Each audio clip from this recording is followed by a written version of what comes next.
Chris Hensley is a registered representative of Cambridge Investment Research, Inc., a broker-dealer member of FINRA SIPC, investment advisor representative of Cambridge Investment Research Advisors, Inc., a registered investment advisor. Cambridge and Houston First Financial Group are not affiliated.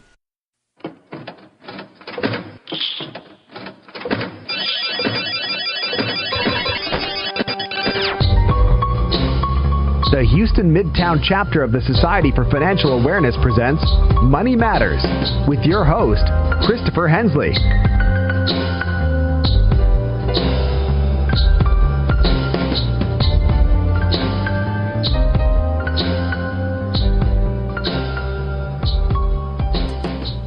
Good morning, everybody. You're listening to Money Matters on KPFT Houston. I'm Chris Hensley. Got a great show lined up for you today. The skills gap is of growing concern to corporate America. Employers complain about not having enough skilled workers to fill positions. Consider this.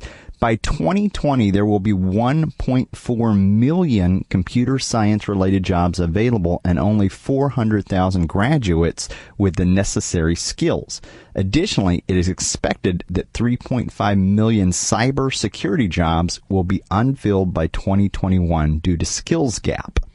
How can companies address these skills gaps? How can companies tap into the talent that is out there, especially in underserved communities and among post-9/11 veterans? Joining me here today is Dr. Arthur Langer, chairman and founder of an organization called the Workforce Opportunity Services. Workforce Opportunity Services is a leading nonprofit committed to developing untapped talent from underserved and veteran communities. So please stay tuned. Keep listening. If you are a long-time listener, you know we always reserve just the first few minutes of the show to kind of tell you what's going on here in the local Houston and Gulf Coast community region when it comes to financial literacy. So I do have two seminars coming up here. There's going to be one tomorrow. This one is free. It's open to the public at the Youngman Library, and it is for teacher retirement system. And so it's open mostly to employees that have the teacher retirement system as one of their pension options. We also do a deep dive into Social Security and Medicare as well. And in June, we will be bringing down Elaine Hermson, who is in my field as a financial advisor, one of the most sought-after speakers when it comes to Social Security. Elaine was actually an employee for the Social Security Administration for the last 34 years. Now she goes out and talks with people who have difficult decisions to make, teachers, people who have pensions who aren't fully involved in Social Security and have no idea of really what's going to happen when it's time to turn it on. What does Medicare look like and that sort of thing. So that will be on June 20th, and that will be a lunch and learn, and we will be rolling that out next month. With that, let's go ahead and maximize our time with Dr. Langer and get him on the line right here. Dr. Langer, are you there? I am here. Absolutely. Well, thank you for being on the show today. I always kind of start the show the same way. I usually will share your bio with listeners so that they can get to know you just a little bit better. Dr. Arthur Langer is the chairman and founder of the Workforce Opportunity Services. He is a professor of professional practice, director of the Center for Technology Management, and academic director of the MS and Technology Management programs at Columbia University. He serves on the faculty of the Department of Organization and Leadership at the Graduate School of Education Teachers College. Dr. Langer, can you tell us maybe a little bit about yourself outside of the bio? Well, I actually was born in the Bronx, not too far from Yankee Stadium. My dad was a teamster, a truck driver, and came from a first-generation family that immigrated into this family, blue collar, and was the only person in my family to go to college. Now, interesting enough that you did a TED Talk, and for listeners who aren't familiar with you, I would point them back to that TED Talk because that's one of the things that you mentioned. Could you share a little bit about how growing up, your childhood in the Bronx, how that might have influenced your decision to start Workforce Opportunity Services? Well, sure. I grew up in a classic, low-income neighborhood, very diverse. Went to local schools and went to a pretty rough school in what we called middle school or junior high school. And like most of my family, was probably headed for a high school that was a troubled school with crime and other things. But when I was in class, in an art class, one of my junior high school teachers noticed that she felt I had some artistic talent, and that there was a furniture store called Saks Quality Stores in the Bronx, where there was a guy there that was just donating time, giving art lessons, and she asked if I put if she put my name in, would I go? And of course, I said sure. I'd love to look into this, and I went there and I met a guy by the name of Mr. Ness. Never forget his name, Ness, and Mr. Ness was just a good egg, as we call it, and he was, just giving his time. And after a couple of weeks, he pulled me over to the side, and he asked me if I had aspirations to apply to the famous High School of Music and Art, which was a scholarship high school for gifted music or art students. And of course, I looked at him and I said, "What's that?" He said to me, "Well, what about art and design? That's also a great school in the city of New York." And I said, "What's that?" And then he said, "Do you have a portfolio?" And I said, "What's that?" And he grabbed me by the collar and he said, "Look, I'll make you a deal. I'll give you a second scholarship if you promise me to do the exercises that I give to you and that you'll apply to both these schools." And I said, "Well, let me go home and talk to my dad." And it sounds good. And I went and talked to my dad, who never got past the 8th grade. And he thought, "Yeah, look, we'll help you in any way, with the portfolio." And so we did the deal. And Mr. Ness, week after week after week, gave me exercises. And I applied to both schools. And I have to tell you, when I walked out of the High School of Music and Art after drawing and being interviewed, I knew I had made it. And I went to the High School of Music and Art. It changed my life. It was a school that had very gifted individuals throughout the city of New York. It was free. And, I never really thanked Mr. Ness. I don't think I had to, because that's why he didn't do it for that reason. So that I got a break, I did the work, but I got a break. And if I don't get that opportunity, I probably never get out of the Bronx. Not that there's anything wrong with that. It's amazing, these moments in life that happen that could change anybody's life in one moment there. Yeah, somebody opens a door, but you also have to be willing to walk through it. And that's absolutely true. Now, one of the things that you talk about, well, let me backtrack just a little bit, because fast forward years later, you found Workforce Opportunity Service. For listeners who aren't aware of what that is, it's a nonprofit. Can you tell us why you felt that you needed to do this? Well, life is interesting. Things just happen in certain ways, and perhaps it was my time to do what Mr. Ness did for me.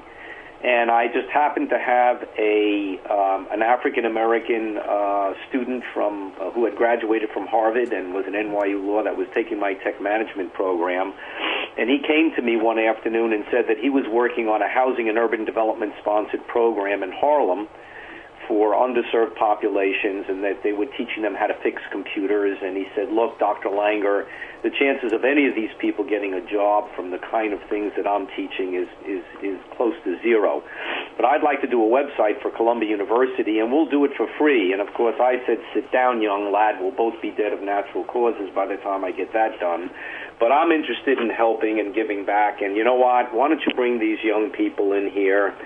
And you know what, I'm just going to hold some classes and get some of my business contacts involved in this, and maybe we can help." And we did that for almost 5 years. We created a research instrument that measures assimilation possibilities into the workplace. 50 people started the program. Eventually, the School of Engineering, bless them, was kind enough to provide some classrooms and assistance. and a number of these people got jobs, but I also was able to discover the shortfalls between the challenges of corporations and higher education, and clearly began to understand why there has not been enough systemic change in our society to produce a workforce. And the conclusions of that is the talent is there. Just like I was sitting there in junior high school 22 in the Bronx, but someone had to give me a break and someone had to open that door. So I wrote a research paper, referee journal, published it, got it published, and presented my findings to the Association of American Colleges and Universities in Washington, and essentially concluded that the talent's there. Universities need help to be able to really cope with some of the challenges that these individuals have, and corporations really have challenges on assimilating this talent for a number of reasons, particularly risk-averse, not being able to help, and in an impatient staff that just, they have to get things done. And that became the basis of launching a proposal for workforce opportunity services.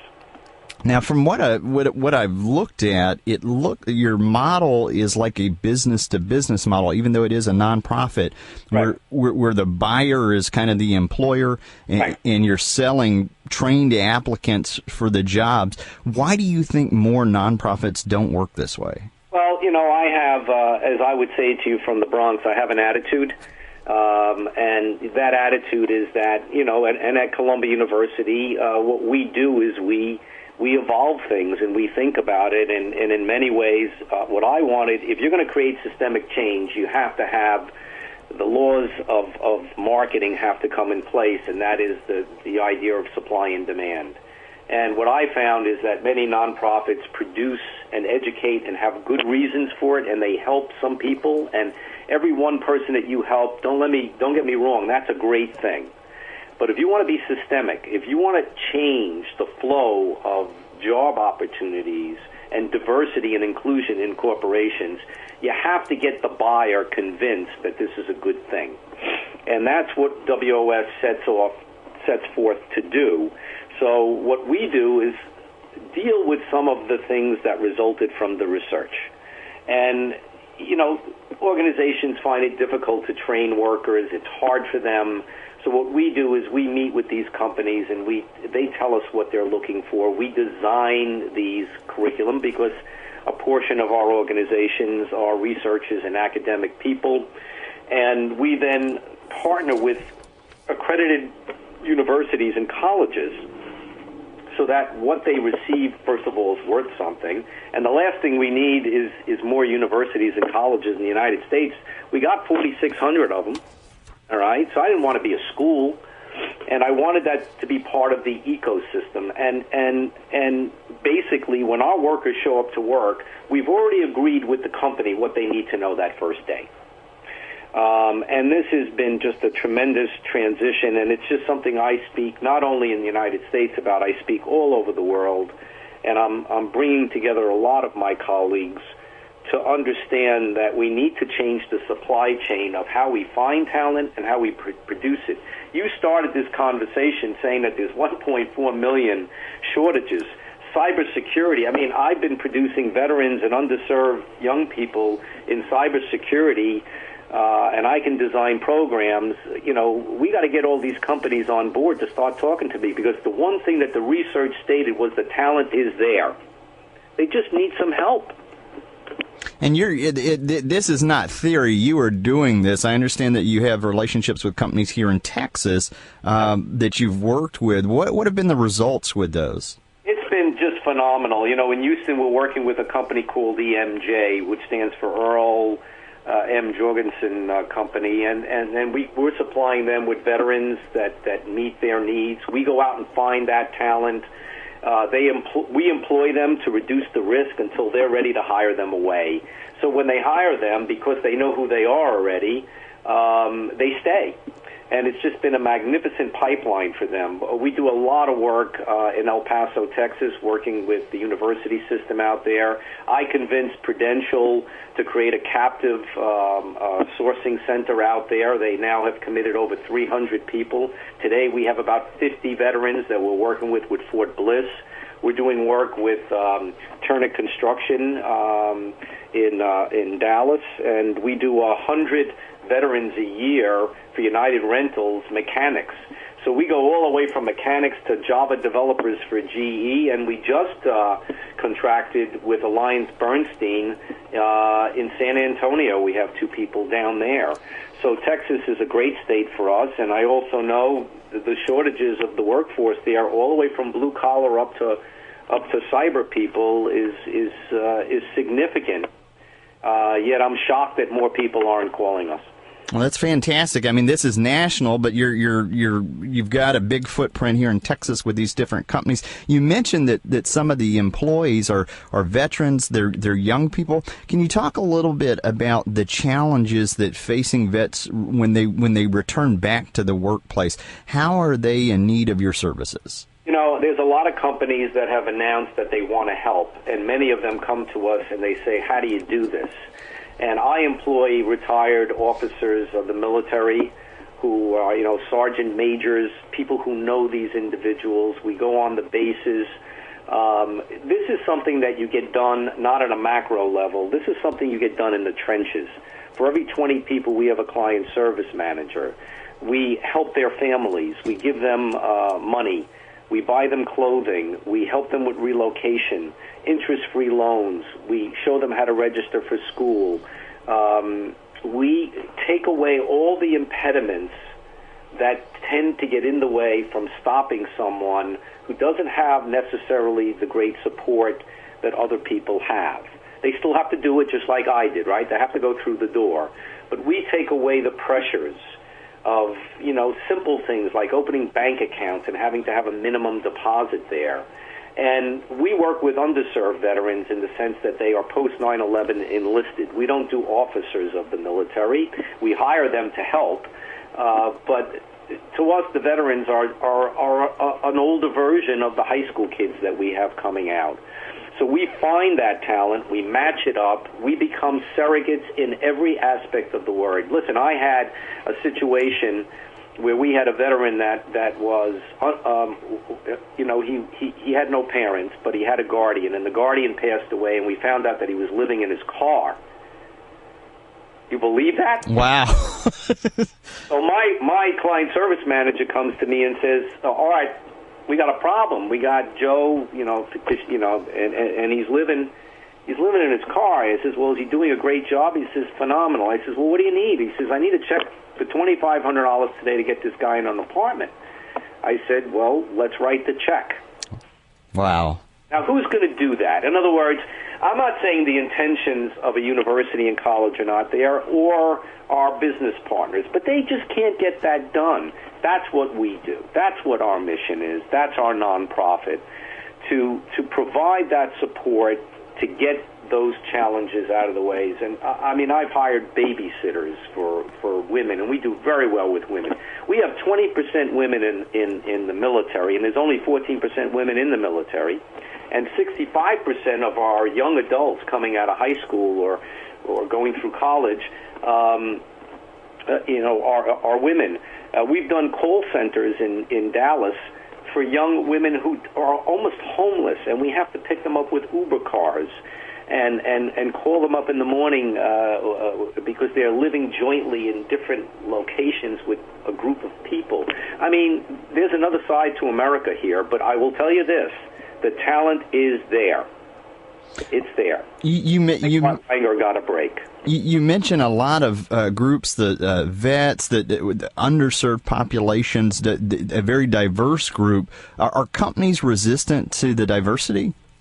No, they're very interested in it. It's just a challenge for them to understand how to do it. I always say to my corporate partners, you wouldn't want to do what we have to do. We're in the streets. We're 24/7. We're dealing with parents that are on crack. We're dealing with situations where there's no money. we're in a situation where a veteran calls me and says, I can't make my mortgage payment. And if we're not there, they fall through. They fall out of the mix. And that's what our job is, all right? So we're a great partner. And, partners only work when everybody walks away happy. So let me give it to you this way. The corporation gets great talent with a great return on investment and gets diversity and inclusion. We do the background checks. We do the drug testing. We're the employer for a period of time. So we reduce that risk. And we get 90% retention. They don't leave. They're interested in their communities. Two, the universities get a great benefit because not only do we pay them for the certificate programs, but we also pay our workers while they're with us 100% upfront schooling, including books and travel. So we're paying tuition. So that's great for the system, right? And University UTEP, that's a public institution. That money's going back into the system. Third, we give 100% health care coverage for single people, 100%. Blue Cross Blue Shield. This is not junk. It costs me a lot of money. So we're creating a workforce that has health care coverage, all right? And finally, and I always kid people at Christmas, my workers buy gifts for their families. We call that consumer spending. So 94% of the money is going back into the system. That was one of the things as I was researching for the show that really just kind of stood out to me, that this program, and correct me if I'm wrong, but it's not an either or of a certification. You're actually encouraging them to keep going on with their education. In fact, you're paying some of the tuition, it sounds like. Is that correct? We're paying for the tuition as long as they're with us, and anybody that hires someone away from us, they have to continue to do that. What I'm saying as an educator, we're not giving up on that 4-year degree. It's just that they're not going to get it in 4 years. And by the way, I got married very young. I had to go to school at night. It took me 9 years to get my undergraduate degree. It took me 5 years to get my MBA. And I was so good and ready that it only took me 3.5 years to get my doctoral work done at Columbia. So I went to school at night for almost 19 years. There's some benefits there. It's not for everybody. But what we're saying to these young people, you got to get that degree. There's no reason why not to go on. But the supply of how that gets done, going away to 4 years of college just isn't for everybody anymore. Well, I love that. I love that. And that's the reality. You get this picture painted to you that it's going to be 4 years, you go in and you're done. And the reality is that a lot of people, if you get married early in life, if you have financial commitments, you're doing double duty. You're working and you're going to school. And that's just for a good bit of people out there, that is the case. So I'd love to see that support network in place. You mentioned that encouraging the employers to keep up with tuition for the students or for the employees. You talked about earlier even the interest-free loans, things that are, as somebody who works with local nonprofits here in Houston, that's not easy to do to find those types of things out there. So it sounds like there's a big kind of behind-the-scenes support network that you're doing. And when you talked on the TED Talk, you talked about mentoring. Could you tell us a little bit about how your passion for mentoring plays into this? Well, I did my doctoral work on mentoring at Columbia. It's a very precious thing because it's the one thing, and maybe in his own way, Mr. Ness did it for me. And when you meet a lot of people that have come from tough backgrounds, they will tell you that there was someone who mentored them. And at Columbia, in my Tech Masters program, every student gets a mentor one-on-one, and they meet with them once a month. And it's incredible how many executives. There are now 240 executives worldwide that do mentoring for us. We don't pay them for this. And almost every one of them, we've had a dissertation done on this, is doing it because somebody along their life helped them. They gave them a break. And I think people recognize that, and it also builds that self-esteem. And we found, the research, there's now been 4 published papers on this, that the single most important thing, assuming someone has the minimum intellectual capability to handle the work, is building the self-esteem, believing that they can do it. And somebody's got to help them understand that. And one of the ways is you put someone on the campus of Columbia University, that means something. You know, the first 50 people that we brought in from Harlem, none of them, they live 10 blocks away, and none of them have ever been on the campus of Columbia University, and Columbia University is an open campus. I mean, you talk about a divide. You bring somebody on that campus in the same way that I walk into to the High School of Music and Art, which is now the High School of Music and the Performing Arts, and that self-esteem skyrockets. You begin to believe in yourself. One of the things that Mr. Ness said to me before I went and took the exams is he pulled me over by the collar again. He says, "You listen to me, Art. I know the kind of people that you hang out with. You're going to make both schools. And don't you let anybody tell you different." Never forgot that. Can you if you're just joining us right now, we are talking with Dr. Arthur Langer. He is with the Workforce Opportunity Services. You can find out more about Workforce Opportunity Services by going to wforce.org. If you're driving, don't feel like you have to take that down because we will have that on the podcast notes available as well. Dr. Langer, we have just about 5 minutes left. I wanted to kind of sidestep here because you mentioned some of the partnerships that you have here in the Texas area, and one of them is with a company called United Rentals. They're in Dallas. Would you be able to kind of walk us through kind of the case study of how this works with that company? Yes, and I think what's very important in this last conversation is we don't just open up in a city. We go where our organizations need us. So United Rentals partners with a vocational organization called UTI, and they do a lot of the mechanics education. United Rentals puts the heavy equipment all over North America, and they had an incredible shortfall of labor, especially in places where they're putting up rigs and oil in places like North Dakota, and they just couldn't get the retention and find people, but we're always a veteran-friendly company. They came to us and said, "Look, Art, can you find this talent for us, and we will give you a relocation budget, find them, bring them down for 15 weeks, put them in hotels, manage the relationship with UTI, we'll give them the tools, and then we will relocate these veterans somewhere in the United States and give them an opportunity to start a new life." And we have somebody who's a master naval officer, retired, that works for us and handles the whole national recruitment. And we find these veterans. We do a number of different versions of it each year. We relocate them. We nurture their needs. We get them down there. We put them in a hotel room.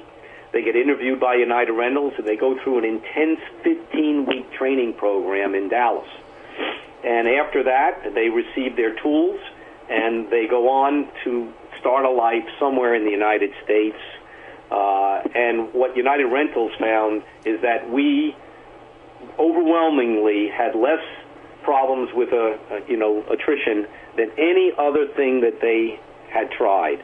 And in Dallas, and I'd like you to meet her one day, there's a woman that works for Marie, who's a retired lieutenant colonel from the Air Force. She's a wonderful African-American woman who also happens to have a PhD in astrophysicist. And she runs this program for United Rentals along with our other person.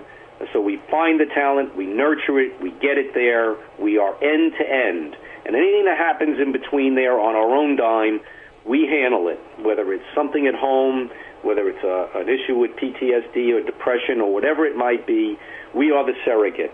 And then they become employees with their tools of United Rentals. And if you go to the United Rentals website and you look at their annual reports on diversity, we're listed there, and I'll end on this. It's a little mention about WS. They have created a name for their program. And you know what? That's okay. I'm not in it for the glory. We're mentioned in there. We're a vital part of it. But if they want to brand it in certain ways, it's wonderful. And being a 501c3 charity allows us to co-brand. We have an exclusivity with Georgia Tech. Prudential calls it Vet Talent. Universities have names for it. They come up with acronyms, SCORE or other things. Thanks for listening to today's episode of Money Matters Podcast. If you enjoyed the show, visit us on the web at www.moneymatterspodcast.com. Drop us a line on SpeakPipe on the right-hand corner. It will receive any voicemails, questions, thoughts, concerns that you have about the show. In addition to this, we recently launched a Patreon campaign. Click on the Donate Now tab to hit the tip jar and find out what Patreon's campaign is all about.